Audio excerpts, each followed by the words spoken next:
Night stirred its inky finger at the ending of the day, the office lights breaking through the windows into the darkness outside, desks emptied as people started to sort out to get off early for the weekend. She completed the last letter she'd send out that day, filled in the final figures on the day's spreadsheet, and was just about to close down her PC when a message popped up saying she'd new email. She was going to open the email to check what it was when she felt a hand on her shoulder. Turning round, she looked into the sparkling eyes that belonged to Andy, her boss. "Which is normal," said her heart racing. "Still here," he said with a smile. "Nothing to go home to?" She smiled back. "Nothing much." Not as if you were there, she thought, and then scolded herself in case she'd let her secret feeling for Andy show. Andy smiled once more. "Well, see you Monday," and with that left her to her thoughts. He was so good looking, she thought to herself as she watched his rear disappearing out the door. With a sigh, she shut off her computer, let an email wait until Monday, and slowly made her way to the lift. She had nothing to do except go home to an empty and lonely house. Her husband was long gone, and good riddance. Her son was at college far away, and all that was there for her was another lonely night. She reached the exit of the building, and there waiting for her was Mike, the security guard. Mike, always there with a smile that seemed just for her, understanding her moods and the problems, sometimes before she herself knew them. Mike, whom she could tell anything to, knowing it would go no further and that he would never judge her. As normal, he held open the door, his arms almost, but not quite touching her as she went by.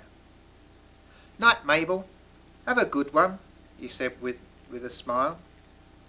"Night, Mike," she answered back over her shoulder as she walked to where she parked her car. "And thank you," she said, blowing him a kiss as normal.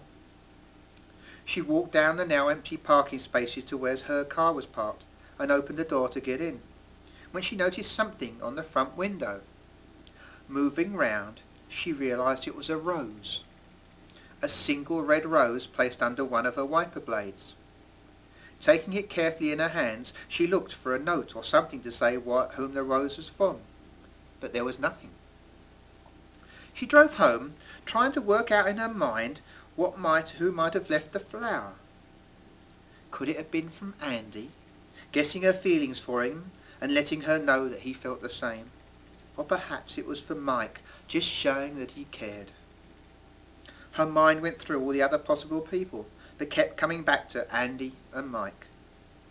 The weekend seemed to fly by, with her thoughts always turning to the rose that now took pride of place on her table in a small glass vase. Was it Andy, or was it Mike? She'd have to wait until Monday to find out.